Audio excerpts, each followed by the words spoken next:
Hello' guys, কি খবৰ আপোনালোকৰ? ভালনে বাৰু? গধূলিৰ এই সময়খিনি ভাল লাগে ন? একদম একান্ত মনে অকলে অকলে বহি থাকি ভাল লাগে। চাওক না, গছৰ মাজত কেনেকৈ সূৰ্য দেৱতায়ো লুকাইছে।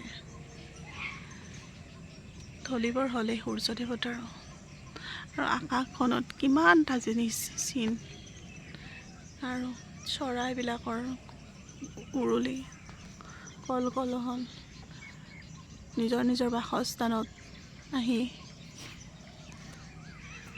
পাইছে, গন্তব্যস্থানত।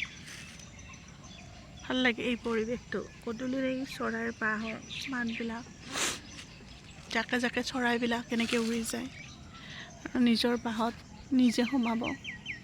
এই চাওক না, তামোল গছতো বাহ বনাইছে শালিকা কেইজনীয়ে।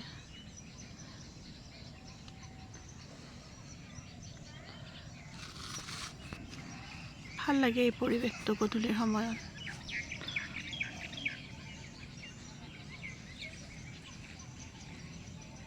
কিবা যে এটা নিচানত বহি কিবা এটা ভাল লাগে।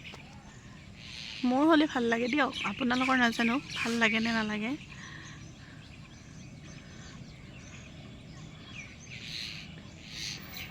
মোৰ হ'লে বিৰাট ভাল লাগে এনেকৈ বহি অকলে অকলে। আৰু ইয়াৰ মাজত আপুনি বজাই দিয়ক এটা শ্ল' মোশ্যনৰ গান। কি যে এটা আমেজ, নহয়নে বাৰু? ঠিক আছে দিয়ক, মোৰ বাৰু এনেকৈ ভাল লাগে, হয়তো আপোনালোকৰ ভাল নালাগিবও পাৰে। কাৰ কাৰণো ভাল লাগে জনাবচোন।